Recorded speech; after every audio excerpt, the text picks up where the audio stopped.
Donald Trump and his team actually said, Israel, you are a major setback in these ceasefire negotiations. So we're going directly to Hamas. And they did that, just like they directly went to the Ansar Allah movement to cut a side deal and a ceasefire with the Ansar Allah movement.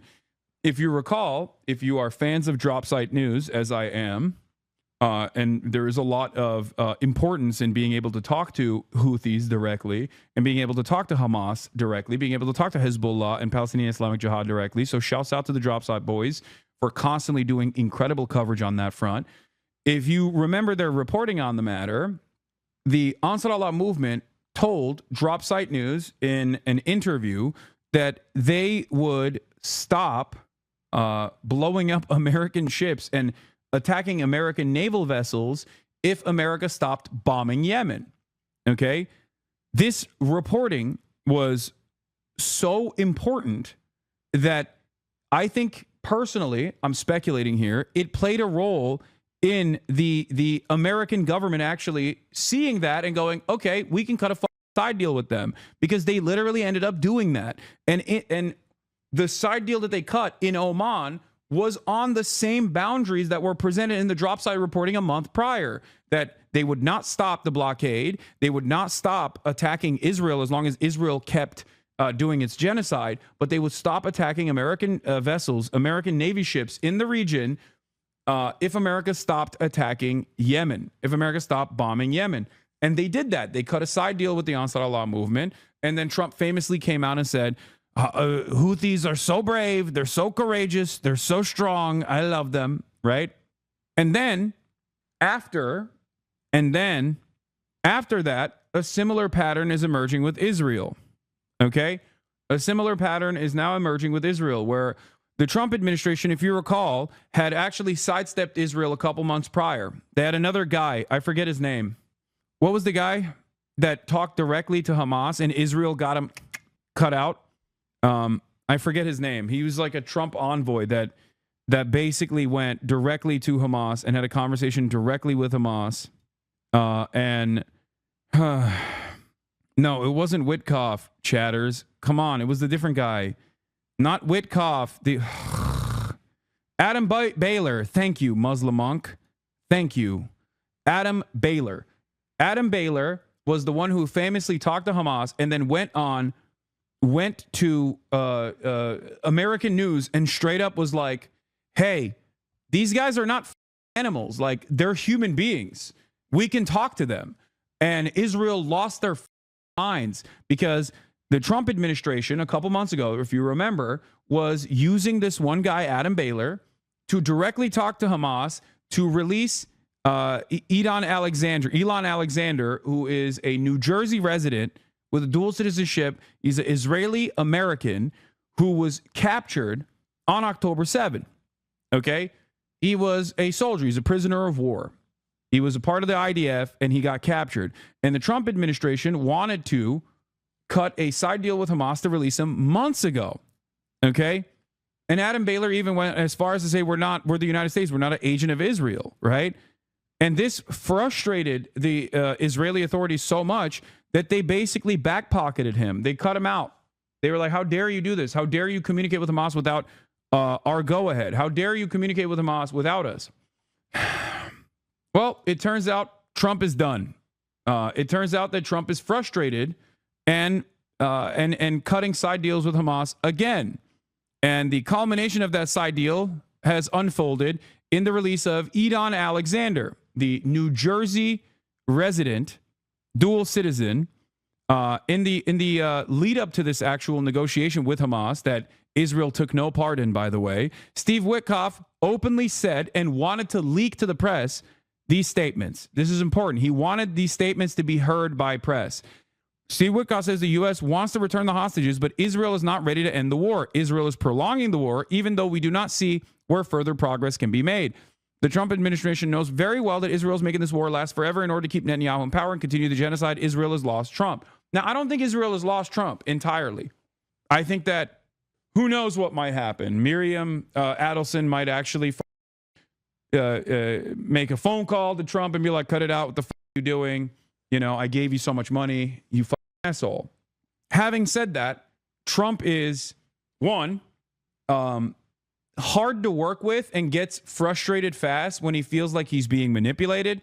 And obviously that classic Israeli arrogance and entitlement is, he's only going to take so much of that until he goes, shut the up, okay? You're up the bag for me. He came into office saying he was going to end these wars. He's not getting the response from Ukraine and Russia because Russia is a foreign adversary that is also manipulating Trump. But he has a lot more power and a lot more motion over Israel, which would not be able to conduct these operations without America's go-ahead, without America's munitions. So I think he looks at the situation, he looks at all the chaos unfolding around the planet, and he goes, well, this is an area where I can actually put my weight down. I can actually put my foot down. And in the process, I think the Netanyahu administration annoyed him so much that he was just like, okay, we're going to do it ourselves then. And I think this was a big deal. This was a very big deal because it once again showed how much power America has. Because guess what? When America says we're talking to Hamas directly and we're extracting an Israeli American, and there are certain concessions that are going to take place in the process, Israel has to entertain that. Israel can't just go, no, you can't do that. As opposed to when France would try to do some shit like that, Israel could tell them to fuck off. Whereas they can't do that to the United States of America.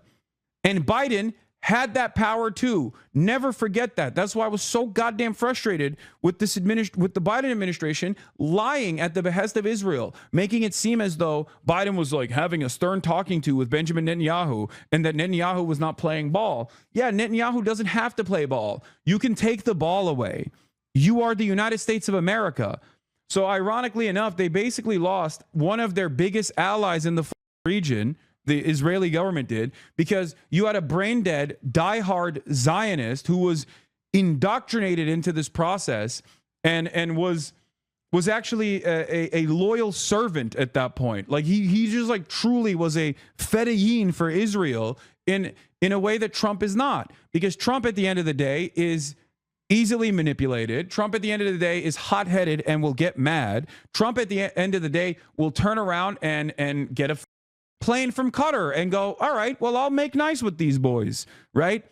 Just like Trump and his seeming loyalty to Israel comes from the pocket change that he got to the tune of $100 million previously from Sheldon Adelson, who is now dead, rest in piss, and now his wife, Miriam Adelson, who gave another $100 million this time around. So $100 million can buy a lot of influence in this administration, but that means that someone else with $150 million could also buy a lot of influence in the administration, right? So I think this is important. I think it's important that this deal happened because it basically shows the depravity of the Israeli government. It shows the depravity of the Israeli government to the Israeli society as a whole. It shows Israelis that wanted to, release these hostages because they want their family members back, that like this administration has no interest in this whatsoever. So this basically lights a fire under the asses of everybody that is involved in this process to be like, what the is Netanyahu doing? This war cannot go on. And that they're too invested in death and destruction and not invested in like actually bringing back hostages when America can seemingly do so. And in the process, the Israeli government has said, we need to detox from American security arrangements. No, you won't. Suck my dick, right? Here's senior fellow of Carnegie Endowment, Aaron David Miller, who had this assessment, and I kind of agree with it. A pattern is developing here. Trump outreach to Hamas twice, Houthi ceasefire and Iran negotiations, all uncoordinated with Israel, with the possible exception of Bush-Baker. All previous Republican Democrat administrations coordinated closely with Israel. No daylight policy. Not this one. Fascinating. Now, I don't know. I'm still very skeptical about this process. I will say personally that it's not a no daylight process. Maybe I'm too suspicious of Israel and how much power Israel has had in American foreign policy in the Middle East in the past, that like one man like Donald Trump is not going to be able to completely roll that back. But at the very least, the Trump administration is seemingly not shying away from demonstrating a direct separation from Israel on a lot of these issues. Okay? Do you see what I'm saying? Living American hostage being held in Gaza has been released. Idan Alexander now in Red Cross custody after nearly 600 days in captivity and heading home. He's 21 years old. He was born and raised in. How does this administration's collaboration with Hamas converge with the administration's contempt for pro-Palestine protesters? Brother, they're not like pro-Hamas, but I do think that Israel is such a arrogant and such an entitled ally that, yes, Hamas, that it even gets these people to see Hamas as the more reasonable, more restrained party because of Israel's behavior. Do you not understand? They're not pro-Hamas, but even they understand, like, yeah, we're going to probably get a better deal from Hamas than we will from Israel because they just want to ethnically cleanse the entire strip. And we want to bring out like the American citizen. We want to put an end to this conflict because it looks bad, because it looks horrible. I mean, this is a meme, but like it's kind of real. This meme right here is like, honestly, I think something like this happened to Trump, which is why he's now negotiating with Hamas. It's like, yeah, if you deal with Israel long enough, if you recognize the way Israel operates, if you see it, if you see that pattern emerging, eventually you're going to be like, all right, I'll go with the guys that are more reasonable here, which is Hamas. It's a good game. I thought in the beginning Israel was better, but now Mali is is destroying them, I think. Israel is not bad. Israel is not bad, but I think Mali is going to destroy them today. No, I'm just talking about football. I'm just talking about football. Free Palestine. Free Palestine. Free Palestine. This is literally just like this is a common pattern that has emerged throughout this past year and a half, where Israel does some insane, heinous shit, okay? And then its supporters loudly declare it as the best possible thing to do. Everybody goes, what the fuck are you saying? This is incredible violence. Like, how are you saying this? Like, I don't think we should be killing children like this. And they go, you're anti-Semitic. You are terrorist. You are terrorist. Police, arrest this man. No politics here. And it causes people to go, okay, you, free Palestine, okay? They've basically pushed people into the hands of Hamas as the reasonable party. Remember, this is a guy that literally said he wanted to ethnically cleanse the Gaza Strip. Like, that was his idea, okay? That was his brilliant idea, was like, yeah, let's just cleanse it all. And a couple months later, now he's like, I'm done. Glory to the Al-Qassam martyrs. Like, that's what he went from. He went from being like, we should ethnically cleanse the entirety of the Gaza Strip to, inshallah, the martyrs of the Al-Qassam brigades will one day be seen as hailed as heroes over the course of like back and forth conversations with Israel. It's insane. Yeah, he hit the may Allah awaken the people. Oh, Jesus. Yeah, also that, and shouts out to the Qatar, the Qatari envoys in the process. Those boys played a big role in this, okay? Much respect and much love to Qatar with the $400 million jet that they're giving to Donald Trump, which will be gifted once the Trump administration is over to the Trump library, from what I understand, which, of course, is obviously a major greasing operation, okay? The top blokes over at Qatar straight up were like, dog, last time we didn't play ball with you and we learned our lesson.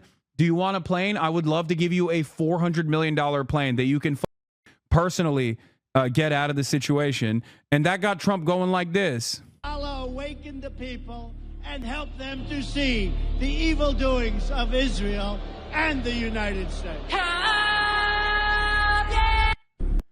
Yeah, straight up.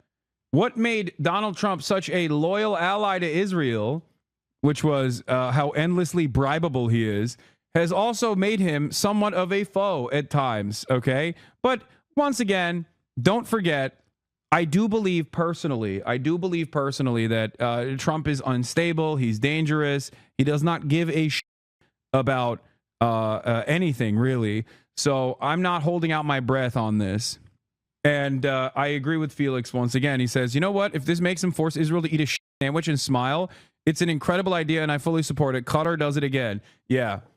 Like, shouts out to my beautiful Qatari spenders out there, the Oilers. I love you. Shouts out to the Sheiks. Mwah. I love you. Thank you so much. Good job. Keep it up. Keep greasing those goddamn wheels, okay? Keep it up, baby. Respect to all of my Qatar funders. As you guys know, anytime someone subscribes, it's actually a Qatari emissary. You already know all my biggest Oilers, all my biggest greasers are the Barry Balls all the way from Qatar. Shouts out to Al Jazeera. Shouts out to Qatar. Respect. Qatari Cat with 100 gifted subs. You already know, baby. We got the family in here. Oh, yeah. Dude, what are you going to do? What are you going to do? You know what I mean? This guy is like incredibly easy to manipulate. They're going to bring this up next time you get detained. Yeah, I'm going to be like, yeah, Trump is the great peacemaker, and I love him. Does this news change your views on who would have been better on this issue, Kamala versus Trump? Again, I'm not holding my breath on this, okay? Zylax with another 100 gifted. Hasan's Art of the Deal with a 5 gifted.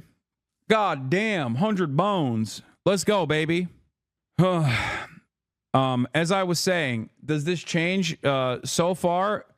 Both yes and no. Once again, we don't know where this will go. I do not know what Trump will do. Okay, I do not know what Trump will do, and I'm very, very skeptical about Trump caring about the well-being of. He is getting hard in the corner with all the possible out of context clips he can get. Yeah, whatever. Who cares? I don't think he understands that if the Trump administration arrests me, that's not going to magically make people like him.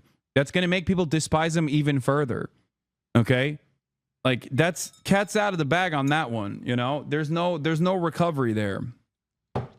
But yeah, I don't give a who does it, just end the genocide. Exactly. That's how I feel about it. That's where I'm at on this. The Hamas statement shows how different Witkoff is being compared to the Israelis. Yeah, we'll talk about that in a second.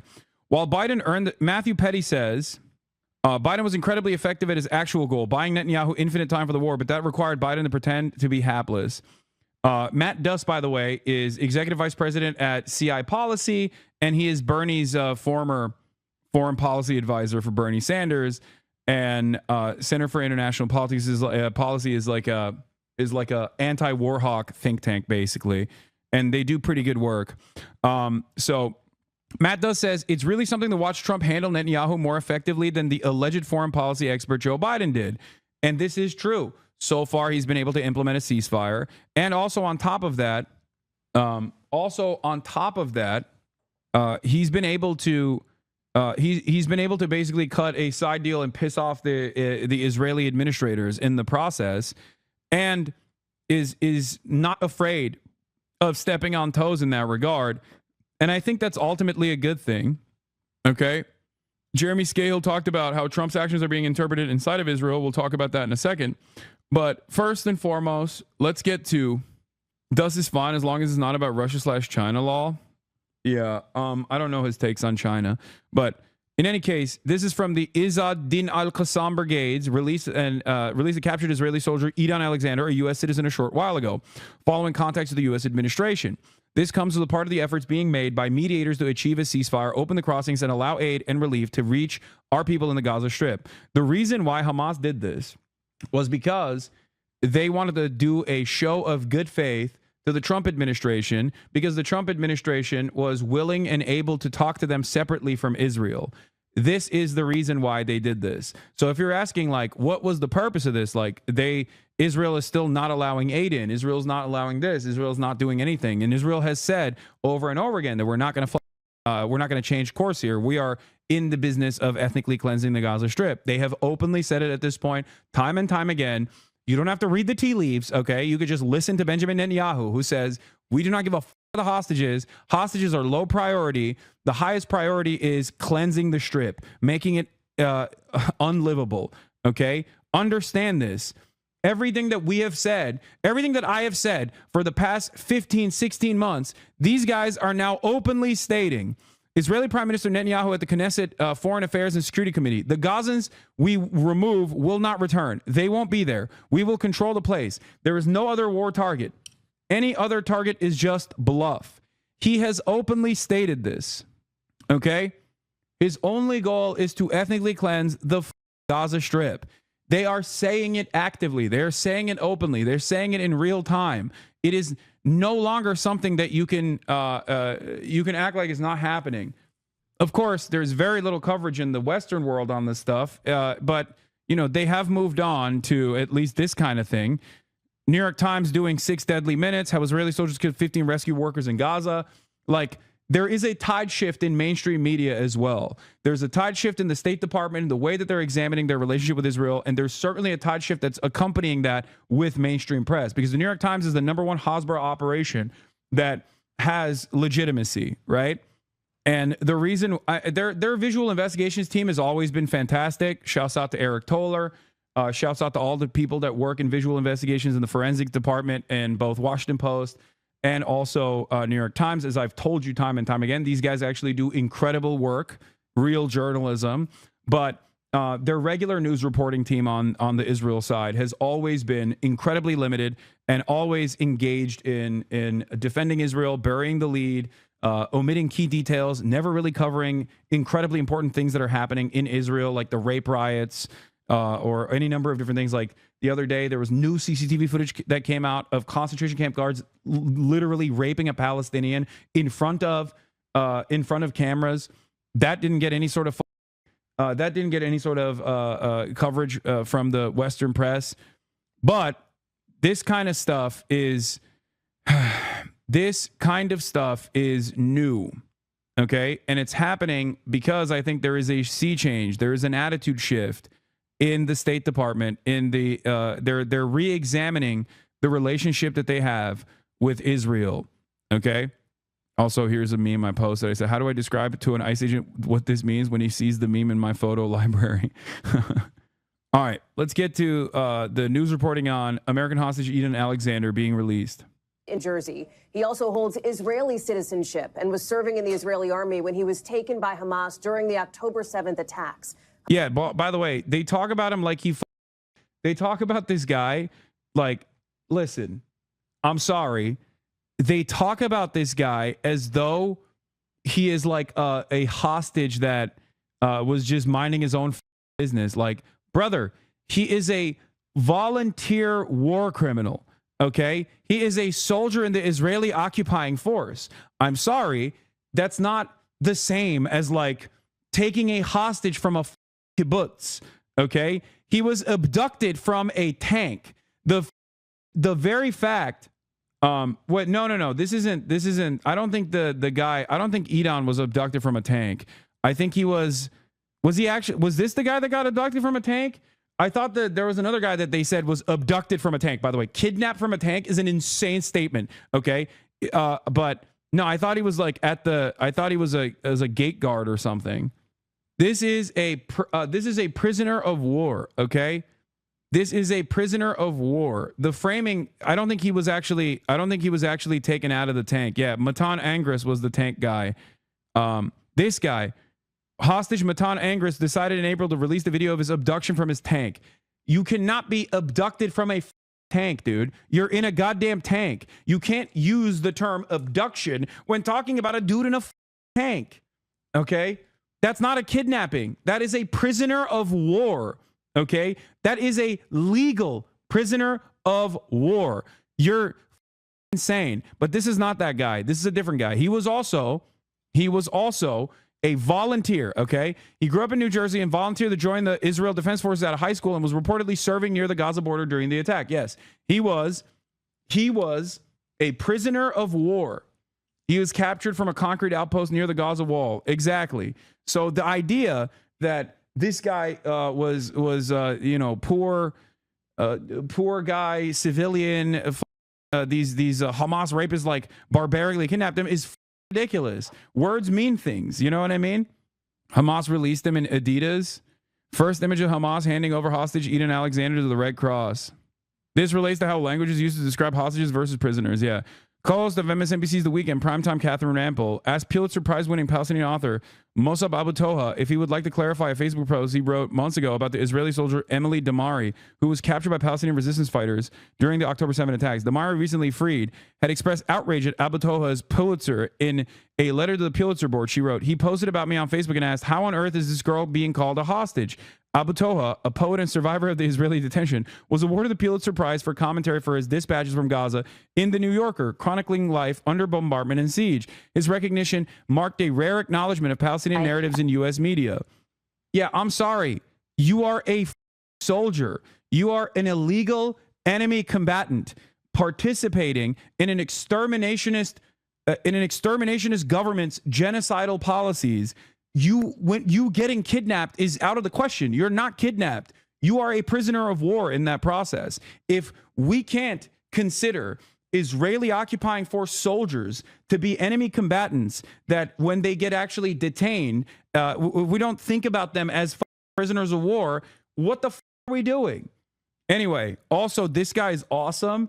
And Martin Scorsese posted with him, which made me really happy. But that's totally separate. Let's take a look. Congratulations, first of all, on your win. I'm very sorry for everything you and your family continue to go through.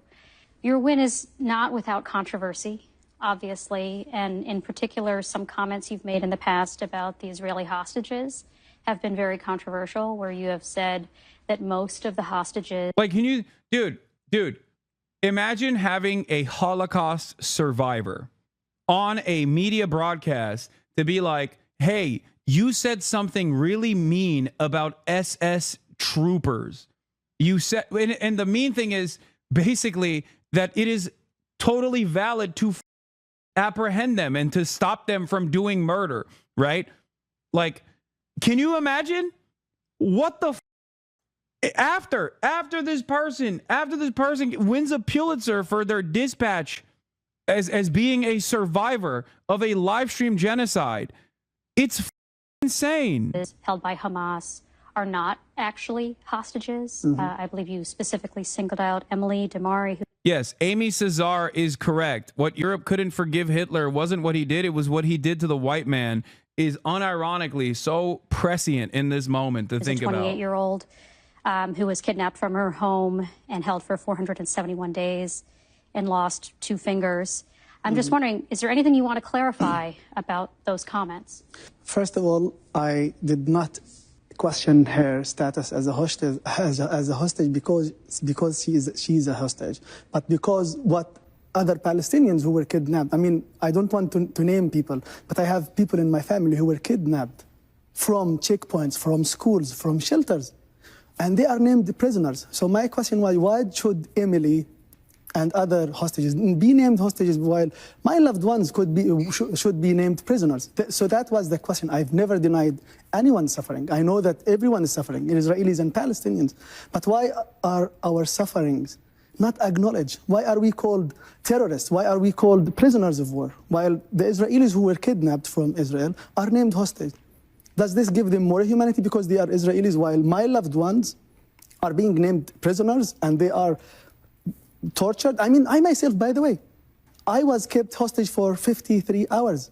I was blindfolded and handcuffed and was beaten in my face and asked for the Israeli soldiers to see a doctor, and they denied me any medical treatment. So no one is talking about this. Why? They are not acknowledging my suffering. So I questioned, why are they given this privilege of being called a hostage, while I am called in all the social, in all news platforms, I was detained. I was a prisoner. Why? Am I less human? Misinformation that Trump Allah awaken the people was an edit is misinformation. Yeah, no chatter. Do you think that the Dune song started playing in the auditorium after he said that? No, it's clipped because he's restating what Ilhan Omar had said. But we like to meme around a little bit around these parts. Like, that's crazy that you thought that was like something that he genuinely said, like sincerely said. That's hilarious. It's real to me, damn it. Okay, I will not have this questioned. Donald Trump genuinely said that. He said that, and he was actually being real when he said that. Anyone else? So that was the question. It was not the question that she was not kidnapped, that she was not tortured. I did not talk about any of this. Well, you did criticize some Western outlets for humanizing the hostages. Because we are not humanized. Well, I guess my question to you is, wouldn't the better approach to be to humanize everyone, to treat all humans? Do you know what I'm going through every day? I cannot do you know even how imagine. many members of my family were killed? Oh, I can't deal with this. I can't, like, these people are barbaric in the way that they shamelessly dehumanize people, dehumanize Palestinians to their faces. It's like, wow, why don't you have more grace for people who have participated in a military campaign against you? Like, all lives matter. All lives matter directly to the face of someone who is victim. Anyway, once again, Common Scorsese W. This made me really happy. To celebrate Mosa Bobotoa's new Pulitzer, the stars came out left and right. Himself and his wife, Maram, Judith Thurman, unnamed filmmaker, and me. Many hoots were had. Unnamed filmmaker. Unnamed filmmaker. I mean, that's a joke. Obviously, she's saying that as a joke, but that made me really stoked. That is cool as hell, dude. That is cool as seeing Martin Scorsese show support like this. Whoo! That is amazing. Yeah. That is cinema, okay? That is kino, that's cinema. I love that. All right, let's get back to Eden Alexander now. Hamas is believed to still hold the bodies of 4 Israeli Americans. Let's get right to NBC's Hala Garani, who is live for us in Tel Aviv with the latest. By the way, after Eden, there are still 20 hostages, prisoners of war that are still in the hands of Hamas, and a total number of, I believe, 58 now. The rest are dead, and Israel is refusing to deal with Hamas, and also has implemented the starvation campaign, as we talked about already. It's more than 2 months now where famine has reached critical levels in the Strip. They're not letting in any aid, and I think the reason why Hamas cut this side deal as a show of good faith to the Americans was because they think that Americans will actually put an end to this ethnic cleansing. Hopefully they're right.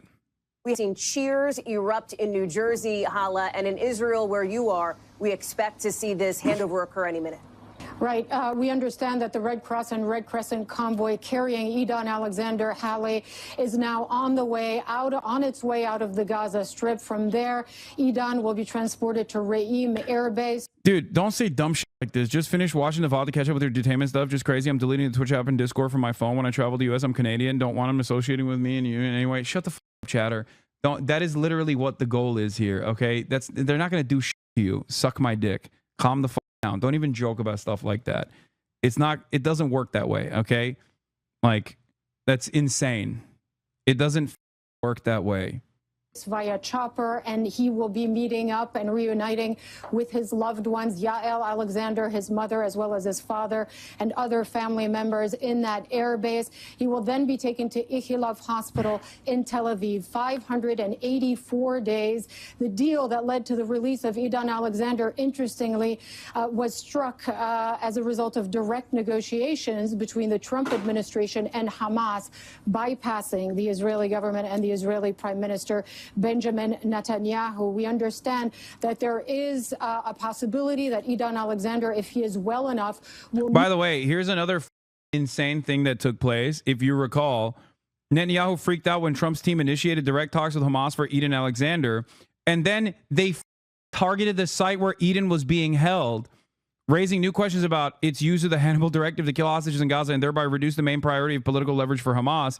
Since October 7, Israel has killed dozens of Israeli citizens in Gaza, and there's every reason to believe that it is done according to official Hannibal Directive orders. Like, now they're stating, oh, maybe Hamas was lying. Maybe Hamas was lying about that that bombing campaign that took place.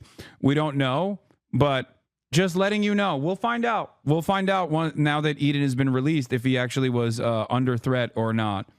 with President Trump, who is starting today a tour of Gulf Arab states in Saudi Arabia, Qatar, as well as the UAE. Idan Alexander, the last living American hostage, and as you mentioned, 4 other hostages deceased are still inside of the besieged enclave. Their bodies have not been returned by Hamas to their loved ones.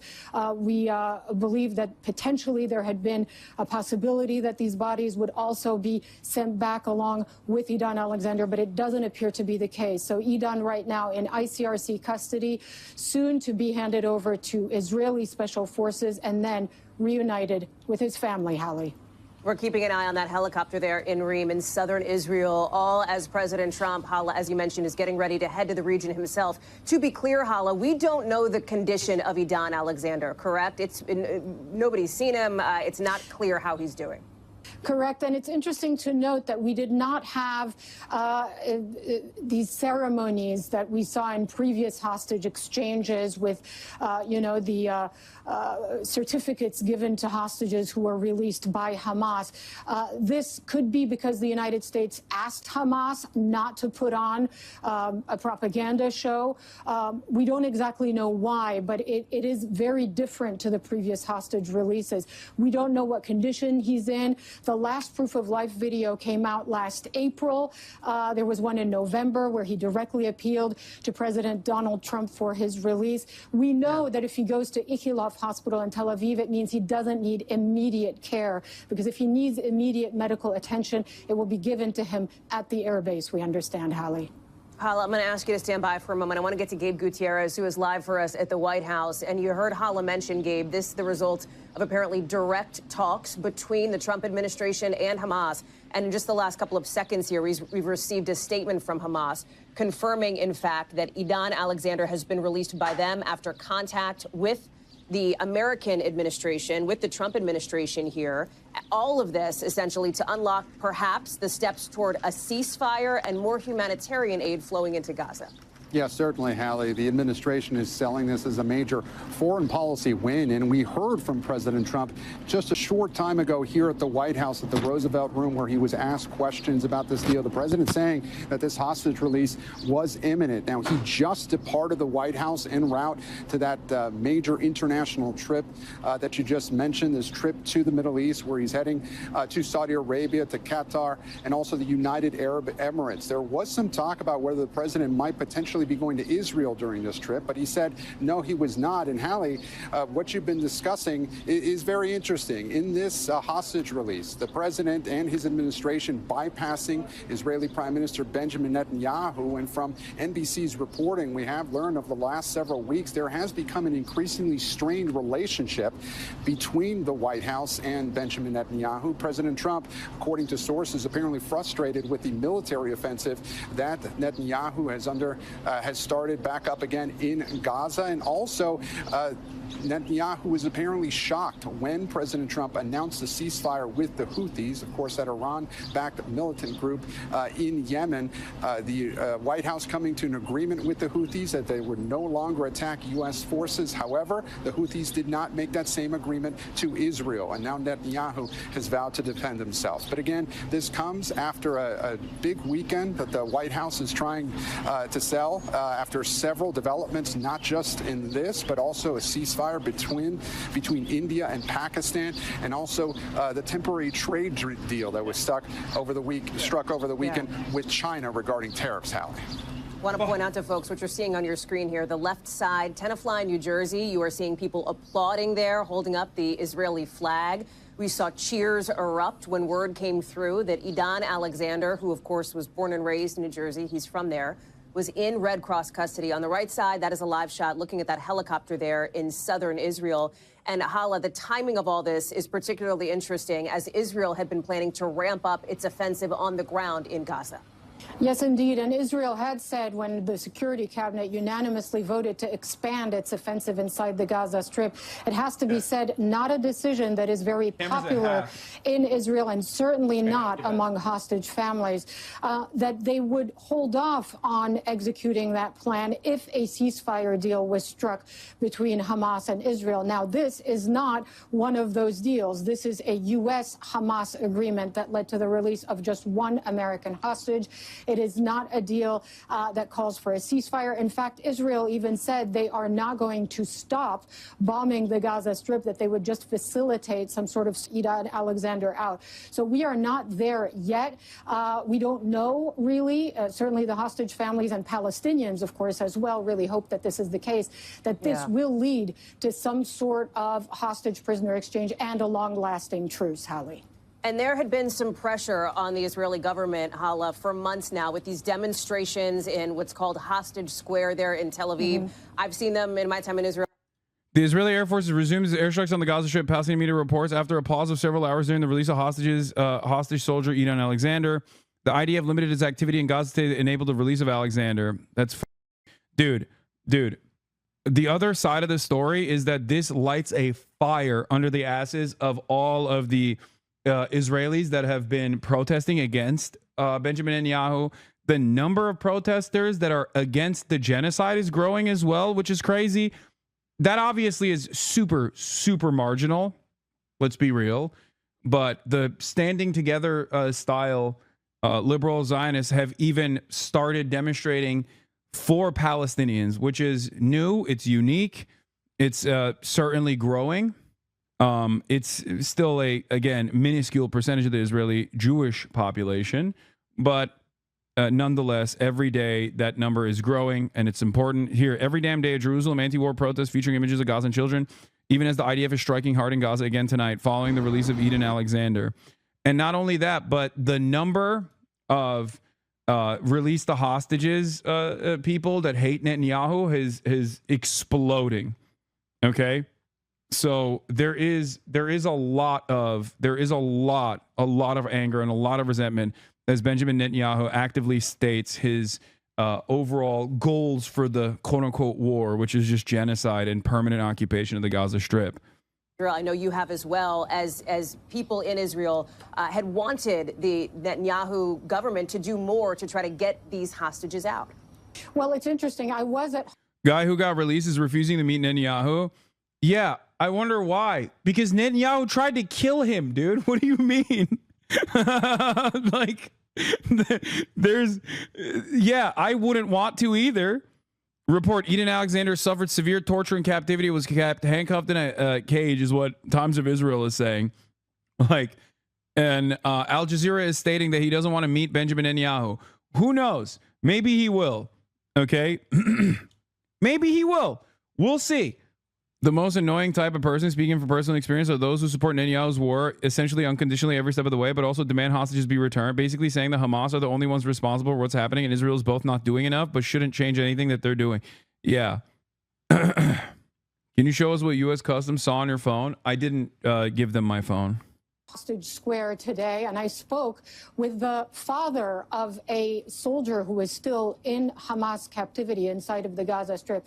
And family after family has been telling us that they want President Trump to put pressure on Benjamin Netanyahu because they believe, many of them, that Benjamin Netanyahu, the Prime Minister of Israel, is restarting this war for political and not strategic reasons, that he believes that if he stops the war, the extreme right-wing members of his coalition government will abandon him and his government will fall, and he will have to face some of these legal problems and criminal trials that essentially threaten his political career and, in fact, his freedom, if indeed he is not in power anymore. And so that is kind of interesting that you have this timing. Is it? They've been saying that. What's interesting is now you're covering it, American news.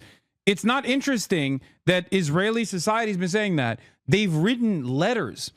In the last ceasefire negotiations, there were hostage family members that wrote direct letters that were reported in Israeli media and got very little coverage in American media that stated directly not only that Benjamin Netanyahu was spoiling the fucking negotiations, but that his ambitions were for permanent war. And also on top of that, they literally singled out the policies, the spoiler provisions that Benjamin Netanyahu added last second.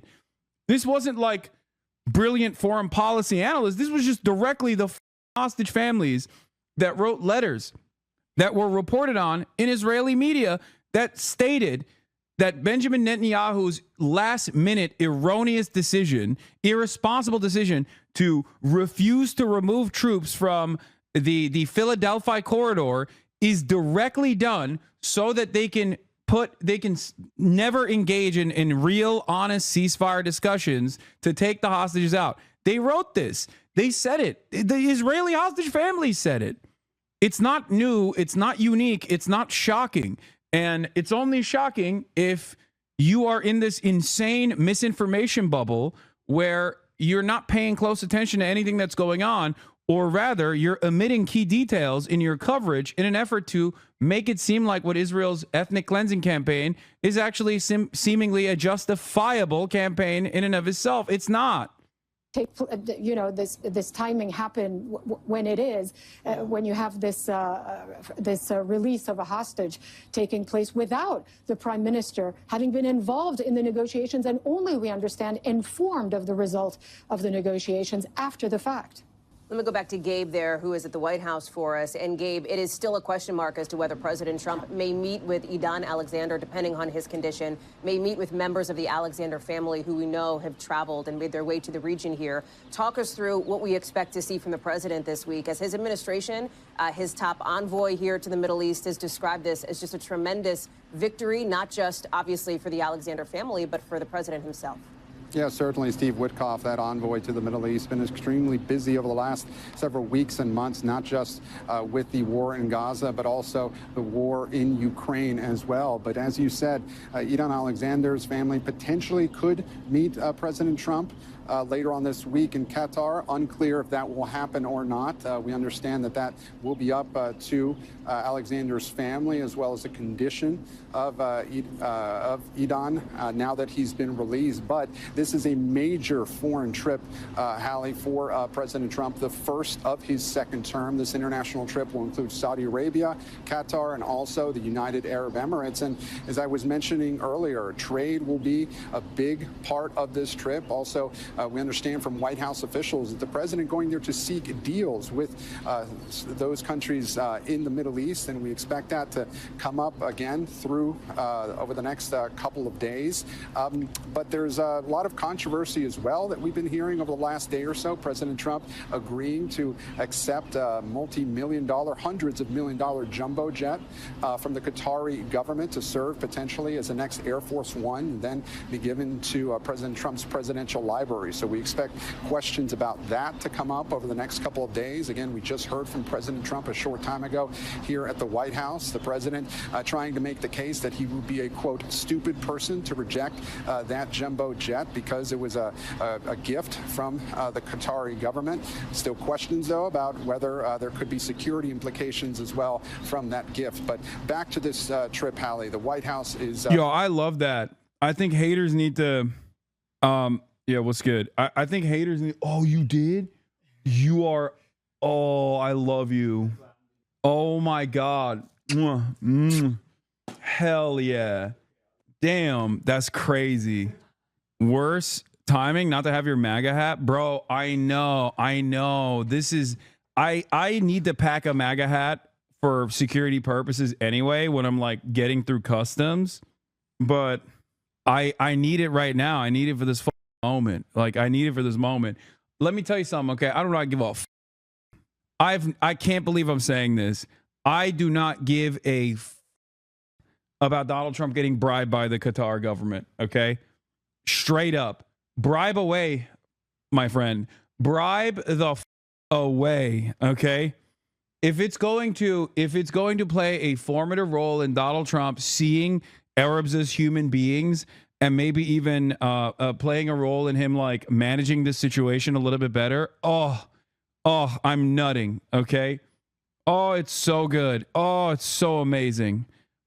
Yes. please bribe away. I have never been more pro bribery than at this moment. This bribe was just made public. That's the only difference in this issue. Oh, it's so good. It's so good. How come Israel gets to grease the wheels on a daily basis, but Qatar is not allowed to? Suck my dick, okay? Thrilled to see this hostage release. This is something that they have been working for quite some time, the last remaining American hostage, and they point to what they see as not just they point to what they see as a successful negotiation on the part of the administration, and certainly we expect to hear more from the president about these developments as they unfold throughout the day. The president, again, currently on his way to Saudi Arabia as we speak. Callie. Gabe, thank you. You are looking live now at a small gathering of people along the side of the road there in southern Israel in Reem. That is where the helicopter is awaiting the Red Cross, which is bringing Idan Alexander back from the Gaza Strip into Israel. He will then be taken to that hospital in Tel Aviv, which is where we find our Hala Garani. And Hala, what does this mean now for the potential for the chances of a ceasefire moving forward? Well, it's difficult to say because this was more of a one-off, it seems, than the result of any kind of long-term strategic discussion between the two sides. After all, Prime Minister Netanyahu was not involved in this. His negotiators were not involved in this. The U.S. administration and the Trump envoys were talking directly to Hamas.